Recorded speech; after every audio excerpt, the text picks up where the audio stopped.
এগৰাকী তেখেতৰ জীয়ৰী স্বৰ্গীয় ফণীমেধি ডাঙৰীয়াৰ নাতি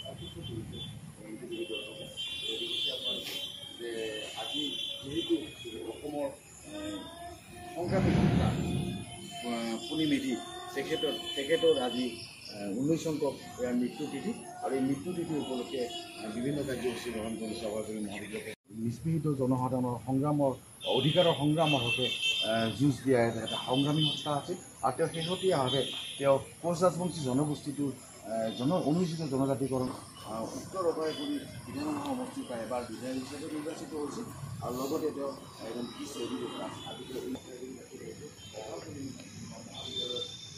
নিৰ্মাণ কৰা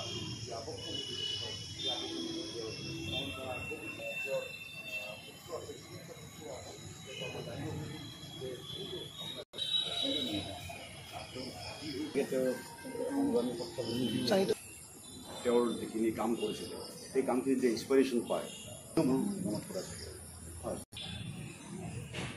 মানুহৰ যিটো বহুতেই লগ পাইছোঁ তেওঁৰ লগত কথা বতৰা হৈছে তেওঁ ওকালতি যিসকল ব্যক্তি ক্ষমা কৰিছে যিসকল ব্যক্তিৰ একো নাই যাৰ ন্যূনতম যিখিনি পাবলগীয়া যাৰ সেইখিনিও দিবৰ সামৰ্থ্য নাই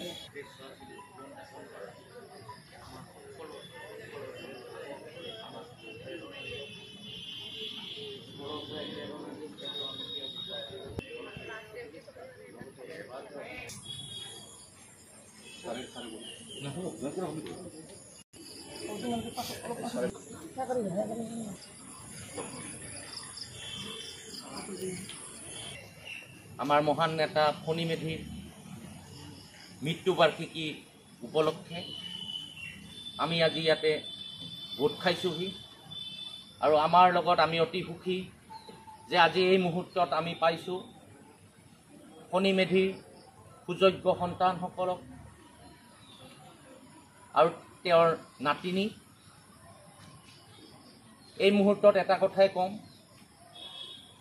যে ফণীমেধি আছিলে আমি সকলোৱে পঢ়ি থকা সেই বিষ্ণু ৰাভাৰ একান্ত অনুগত এক সঁচা যুঁজাৰু আৰু যিসকলে ফণীমেধিক পোৱা নাই তেওঁলোকে বৰ বেছি অনুভৱ হয়তো কৰিব নোৱাৰিব আজিৰ এই ক্ষণত কিন্তু আমি পাইছোঁ আমি দেখিছোঁ খুৰা বুলি মাতিছিলোঁ এক নিৰ্ভেজাল ব্যক্তিত্ব আছিলে একেবাৰে সহজ সৰল ব্যক্তিত্ব আছিলে আৰু যিজনে নিজৰ কথা কেতিয়াও ভবা আমি অনুভৱ কৰা নাছিলোঁ কিন্তু তথাপি আমি আজি গৌৰৱান্বিত যে তেনে এগৰাকী ব্যক্তিৰ গোটেইকেইগৰাকী তেওঁৰ সন্তান আজি নিজৰ নিজৰ ক্ষেত্ৰত প্ৰতিষ্ঠা লাভ কৰিছে গতিকে সঁচা অৰ্থত ফণীমেধি এগৰাকী সফল ব্যক্তি আছিলে এক সফল নেতা আছিল এক সফল দিকমাৰ্গক আছিল আৰু সহজ সৰল জীৱন যাপন কৰা সেই ব্যক্তিগৰাকী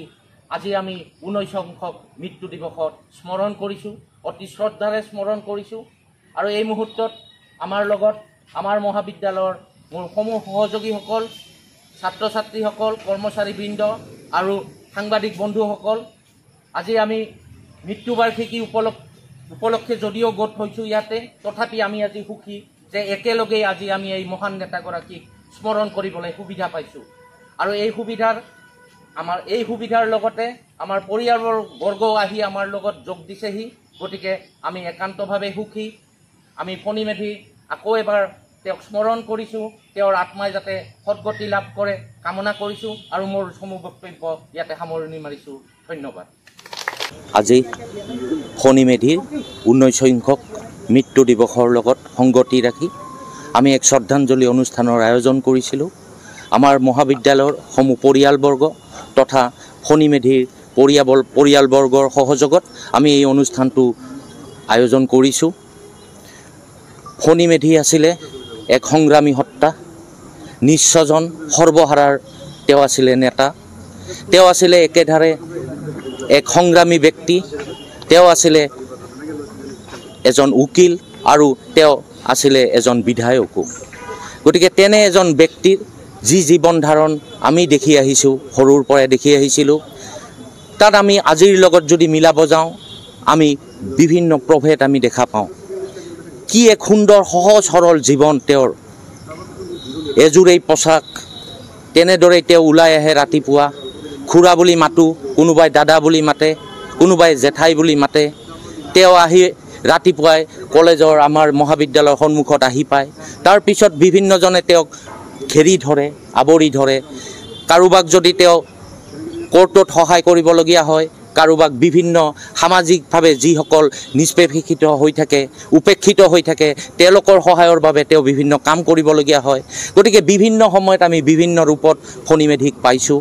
গতিকে তেনে এক মহান আত্মাৰ আজি এই 19 সংখ্যক মৃত্যু দিৱসত আমি সঁচাকৈ অন্তৰৰ পৰা তেওঁক শ্ৰদ্ধাঞ্জলি জ্ঞাপন কৰিছোঁ। আৰু এই বিশেষ মুহূৰ্তত এইখিনিয়ে ক'বলগীয়া মোৰ। তেওঁক আজি আমি সঁচা অৰ্থত সঁচাকৈ নিভৃতকণৰ পৰা শ্ৰদ্ধাঞ্জলি যাচিছোঁহি। ধন্যবাদ। এইটো 19 সংখ্যক আমাৰ বাবাৰ যিটো মই আজি দিনটোৰ কাৰ্যসূচী কৈ দিছোঁ। আজি মানে ইয়াতে আমি ৰাতিপুৱাৰ কাৰ্যসূচীটো আমি শ্ৰদ্ধাঞ্জলি অৰ্পণ কৰিলোঁ, বন্তি প্ৰজ্বলন। ইয়াৰ পিছত আমি আমাৰ এটা স্বৰ্গীয় ফণিমেধি শৈক্ষিক ন্যাস এটা আছে আমাৰ। এই শৈক্ষিক ন্যাসৰ তৰফৰ পৰা সৃজনগ্ৰাম যিটো মেট্ৰিকৰ চেণ্টাৰ আছে, তাৰ পৰা যিটো হায়েষ্ট মাৰ্ক পোৱা পৰীক্ষাৰ্থী, তেওঁলোকক আমি এটা শৈক্ষিক বঁটা প্ৰদান কৰোঁ। তাৰমানে তো তেওঁ আমাৰ এই সৃজনগ্ৰাম জাতীয় বিদ্যালয় যিখন আছে তাৰে ছাত্ৰ হয়। গতিকে আমি ইয়াৰ পৰা গৈ পেলাই সেইখন স্কুলত এটা অনুষ্ঠান আছে, তাতে আমি গোটেই ষ্টুডেণ্টছখিনিৰ সন্মুখত আমি শৈক্ষিক ন্যাসৰ ফালৰ পৰা বঁটা প্ৰদান কৰিম। তাৰপিছত আমাৰ সন্ধিয়া ধৰক আমাৰ ঘৰুৱা যিখিনি ভাগৱত পাঠ বা নাম কীৰ্তন সেইখিনি কৰা হয়। এইখিনি আমাৰ দিনটোৰ আজিৰ দিনটোৰ কৰ্মসূচী। কিন্তু ইয়াৰ আগতে এই 19 বছৰ বা 18 বছৰ ধৰি পেলাই আমি প্ৰথম অৱস্থাত তেওঁৰ যিটো এই মৃত্যু দিৱস, এই মৃত্যু দিৱসটো ৰাইজে বিভিন্ন অঞ্চলত পাতিছিলে। বিভিন্ন জেগাত শালমাৰা, বৈতামাৰী বা আমাৰ সৃজনগ্ৰাম অভয়পুৰী এনেকুৱা বিভিন্ন অঞ্চলত ৰাজহুৱাভাৱে পাতিছিলে। তেতিয়া আমাকো নিমন্ত্ৰণ কৰিছিলে, আমি গৈছিলোঁ। কিন্তু এটা বস্তু সীমিত হৈ গৈছে যে ৰাজহুৱাভাৱে তেওঁক শ্ৰদ্ধাঞ্জলি জনোৱাৰ যিখন সভা বা যিখিনি উদ্যোগ লৈছিলে, সেই উদ্যোগটো বা সেই বস্তুটো আজিকালি নাইকিয়া হৈ গৈছে। সেইটো হৈ যায়, সময়ৰ লগে লগে মানুহে পাহৰি যায়, নহয় জানো? আমি দেখাই পাইছোঁ। গতিকে আমাৰ অলপ ফিল হয় যে বিশেষকৈ দেউতাটো প্ৰথমতে তেওঁ যদিও পিছৰ ফালে তেওঁ কোচ ৰাজবংশী জাতিটোৰ যিটো সংগ্ৰাম, জাতিগত সংগ্ৰাম, সেই সংগ্ৰামৰ লগত জড়িত আছিল। কিন্তু প্ৰথমৰ অৱস্থাৰ পৰাই তেওঁ বামপন্থী ৰাজনীতিত বিশ্বাস কৰা এজন মানুহ আছিল আৰু গোটেই জীৱনটো বামপন্থী ৰাজনীতিত বিশ্বাস কৰিয়ে কটালে। আৰু তাৰে এটা একচুৱেলি এই বামপন্থী ৰাজনীতিৰে এটা অংশ হিচাপে যে পিছপৰা জনগোষ্ঠী এটাক আগুৱাই লৈ যাব লাগে, আৰু যিহেতু ফণিমেধি সেই জনগোষ্ঠীৰে লোক আছিল, গতিকে তেওঁৰ পাৰ্টীৰ ফালৰ পৰা একচুৱেলি দায়িত্ব অৰ্পণ কৰিছিল যে এই জনগোষ্ঠীৰ মাজত সংগ্ৰামী যিটো ভাৱ সেইটো আনিব লাগে। তেওঁলোকে যিটো পিছ পৰি আছে, যিটো শুই আছে, সেই জাতিটোক জগাব লাগে। তো মই নিজে সৰুৰ পৰা দেখিছোঁ যে তেওঁ কি ধৰণে গোটেই অসম ঘূৰি ইফাল সুদূৰ জনাই, মানে লখিমপুৰ, চিৰিং চাপৰি, সেইফালে বহুত ৰাজবংশী মানুহ আছে আমাৰ ইফালৰ পৰা যোৱা। সেই মানুহবিলাকক লগ ধৰি লখিমপুৰ, শদিয়া, আমাৰ ইফালৰ পৰা যোৱা ৰাজবংশী প্ৰৱজিত হৈ গৈছে। মানে জীৱিকাৰ খাতিৰত গৈছে, মাটি ভাঙিছে, তাতে খাইছে, খেতি কৰি আছে তেওঁলোকে। সেই মানুহবিলাকো জগাই তুলিছিলে। গতিকে গোটেই অসমতে আমাৰ ৰাজবংশী জাতিটোৱে এটা প্ৰাণ পাই উঠিছিলে, তেওঁলোকৰ সংগ্ৰামখন আগুৱাই নিছিলে। তেনেকৈ আমি এসময়ত প্ৰেচিডেঞ্চিয়েল ডিগ্ৰী পাবলৈ সমৰ্থন হৈছিলোঁ, যিটো আমাৰ 1 বছৰলৈকে চলিছিলে। অৰ্থাৎ 1 বছৰ আমি প্ৰেচিডেণ্টৰ অৰ্ডাৰ মতে আমি আছিলোঁ জনজাতি আছিলোঁ 1 বছৰ। অৰ্থাৎ প্ৰেচিডেণ্টে মানি লৈছিলে যে আমাৰ কোচ ৰাজবংশী জাতিটোৰ জনজাতি হ'ব পৰা সকলোবিলাক গুণ আছে বা কেৰেক্টাৰিষ্টিক যিখিনি থাকিব লাগে সেইখিনি আছে। সেইকাৰণে তেওঁলোকে 1 বছৰৰ কাৰণে আমাক দিছিলে। কিন্তু পিছত কি কাৰণে সেইটো আকৌ বিল হৈ পেলাই সংসদত গৃহীত নহ'লে এই বিষয়ে মই ভালদৰে অৱগত নহয়, হয়তো বৰ্তমান যিবিলাক নেতৃত্ব আছে নেতৃবৰ্গই ক'ব পাৰিব এই কথা। গতিকে এই পৰ্যায়লৈকে গৈছিলে, এটা সংগ্ৰামখন আগুৱাই লৈ গৈছিলে। কিন্তু আল্টিমেটলি উপায় নাই, তেখেতে এক আকস্মিক দুৰ্ঘটনাত তেখেতৰ মৃত্যু হ'ল। আৰু তাৰপিছত তেওঁৰ যিটো মানে ৰাজবংশী জাতিটোৰ যিটো সংগ্ৰাম, সেই সংগ্ৰামখনৰ ৰূপটো আপোনালোকে ভালদৰে এতিয়া প্ৰত্যক্ষ কৰিছে কি পৰ্যায়ত আছোঁ আমি। কিন্তু মই ভাবোঁ যে এজন ফণিমেধি এজন সংগ্ৰামী লিডাৰ আছিল, তেওঁৰ সেইটো নাইকিয়া হ'লেই নহয়। তেওঁৰ আদৰ্শ মনত ৰাখি পেলাই বাকীবিলাকো আগুৱাই যাব লাগে। আৰু তেওঁ একচুৱেলি যি আদৰ্শত ৰাজবংশী জাতিটোক গঢ় দিবলৈ বিচাৰিছিল, অকল ST কৰণে নহয় বা কমতাবোৰে নহয়, ৰাজবংশী জাতিটোক সক্ষম কৰি তুলিবলৈ, যাতে নিজৰ মেৰুদণ্ডত থিয় হৈ পেলাই এই পৰিশ্ৰমবিহীন কাম নকৰা জাতিটোক যাতে কাম কৰা জাতিলৈ পৰিৱৰ্তন কৰিব পাৰে, যিটো তেওঁৰ সপোন আছিল, সেই সপোনটো বাস্তৱায়িত কৰিলে অধিক ফলপ্ৰসূ হ'ব, মই এইখিনিকে ভাবোঁ।